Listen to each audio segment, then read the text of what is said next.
What's up, guys? Welcome back to the channel. It's Plus Unit Picks. Like, subscribe, and drop a comment and send it to somebody right now that could utilize this information.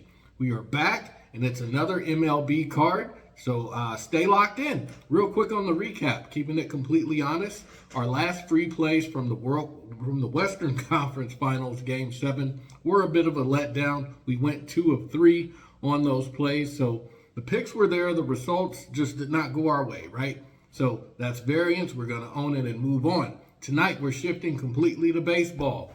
3 MLB props on PrizePicks. You can also play them on Underdog. So 3 different games also. This is what I love, having multiple sports running at the same time, right? So when one card can disappoint, then you can come back right back with another. So that's what we're going to do. We're going to get back on track. Sign up for my free membership on Winnable. Link is in the description. Free membership gets you everything the moment I drop it, sent straight to your phone via email or text. So let's get into the card. Before we do, tell the plays. Also, like I said, this is a PrizePicks play, but you also can tell it on Underdog. Underdog is offering a sign-up bonus for new users using my code PLUS. If you use my code PLUS, you get $50 deposited into your account just by betting $5 as a new user on their platform. That's all you have to do. It's simple. Use my code PLUS. That unlocks the bonus. Send me a screenshot that you signed up with my code, and I'll get you free access to my VIP paid membership in Winnable, where you get all of my detailed breakdowns of my card or the picks and an analysis. So that's Underdog. If you're already on Underdog, that's fine. Check out Novig. They have by far one of the best sign-up offers for new users, where if you spend $5 or bet $5 on their platform, they'll also deposit $50 into your sports betting account. All you have to do is use my code PLUSUNIT, PLUSUNIT, and that will unlock that bonus. So you guys have access to 2 platforms, 2 bonuses, and potentially 2 months of free VIP, my paid VIP membership for free. So, guys, don't do it the wrong way. Low-hanging fruit, stack your bankroll the easiest way possible. That's how you do it. With that being said, we're going to move into the first play of the MLB card, and I'm going to fade Salvador Perez. The Royals are going up against the Cincinnati Reds. Kind of not an early game, but first part of the evening game.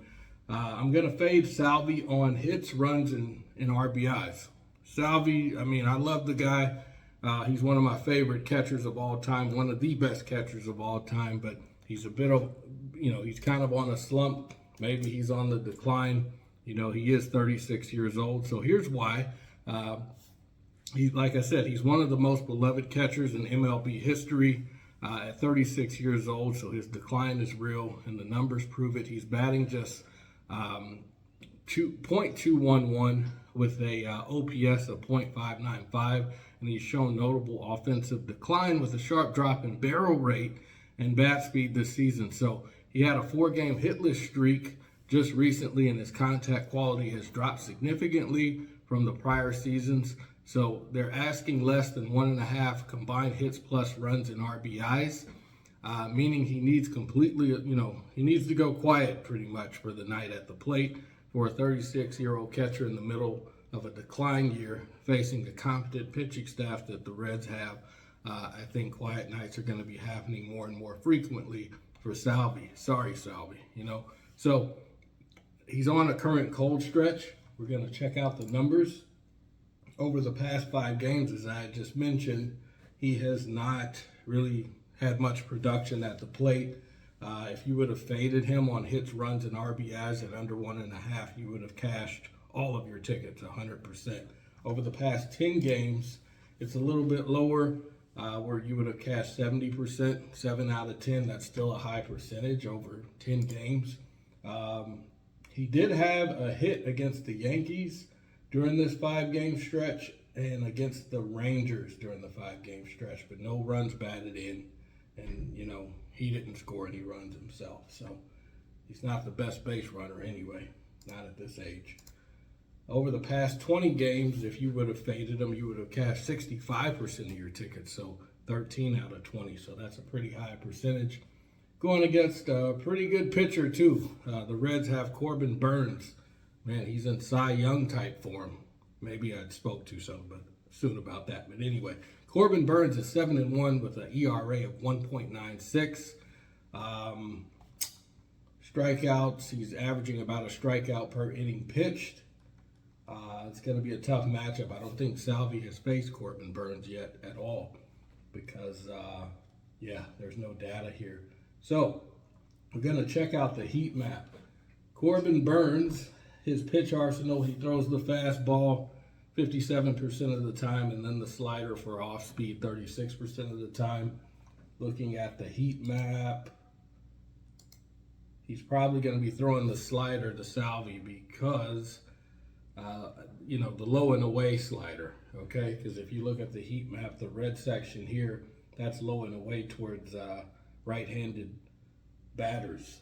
And Salvi against right-handed pitchers like Burns is, he's not too cold down there in that zone, in the low and away zone, but he's not hot either. So I expect Burns to attack that low and away zone for Salvi a lot. So using the slider mainly, he's probably going to throw the fastball too.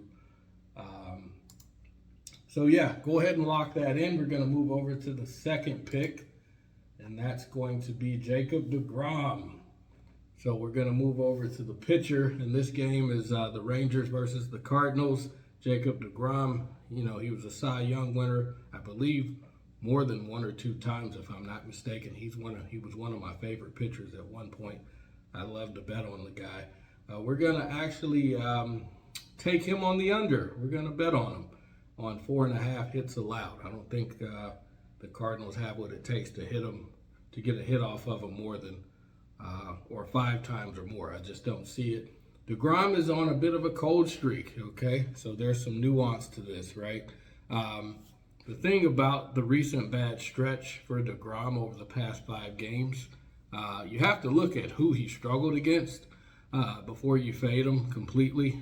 He's allowed 18 runs across 5 starts in May and has given up 13 home runs total, this season. But look, if you look at the lineups that he had to go against that hurt him, you had the Angels with Mike Trout, obviously. That's a power hitter, You had the Yankees with Aaron Judge, Jazz Chisholm, Ben Rice. The list goes on. I think Bellinger, so come on. And then you got, so these are power-heavy lineups, essentially, that can punish the fastball. So his fastball has lost, some ticks, I guess.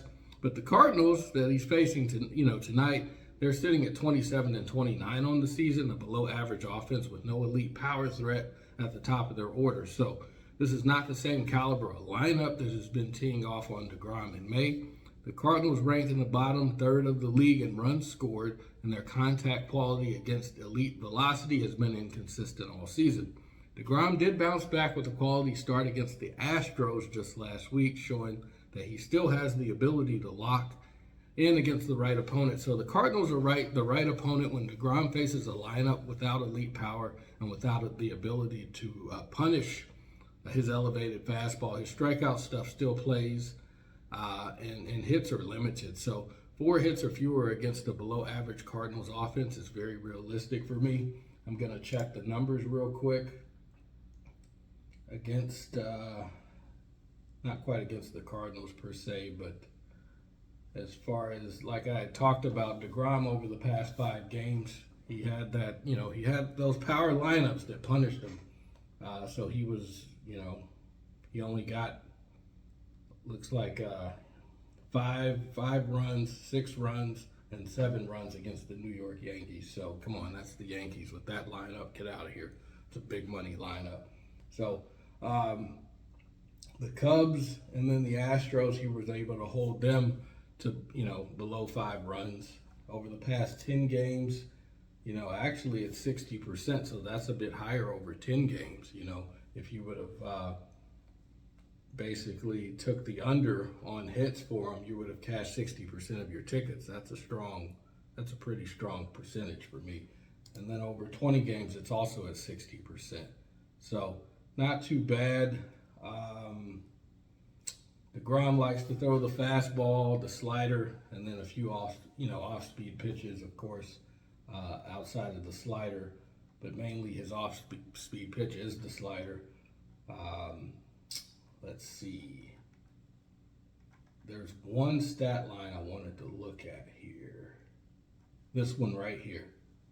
Wish I could zoom in a little bit on it. So, if you look at his pitching statistics, he's top 75% amongst all pitchers, starting pitchers, as far as batting average against.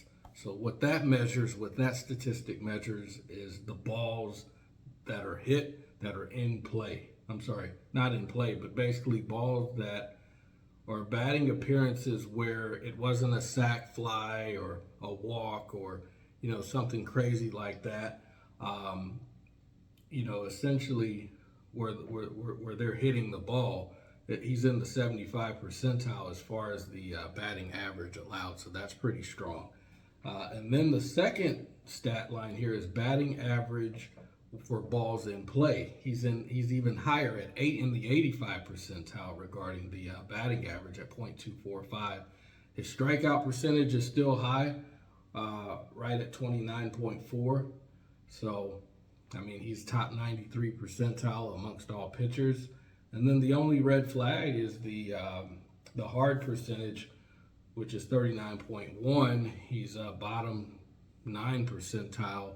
He's only in the 9 percentile with that, in the bottom 9, like I said, which basically measures the exit velocity as far as how hard the batter is hitting the ball at 95%. I'm sorry, at 95 miles per hour or higher. Basically, a lot of his balls are being hit at 95 miles per hour or higher. But the Cardinals, they're bottom 6 in the league as far as that stat line, so I'm not too worried about that. So take that as the second play on the card, and then the third and final pick is going to be Juan Soto. We're going to take Juan Soto on the over for hits, runs, and RBIs. Here's why I like it. Juan Soto is playing some of the best baseball of his career.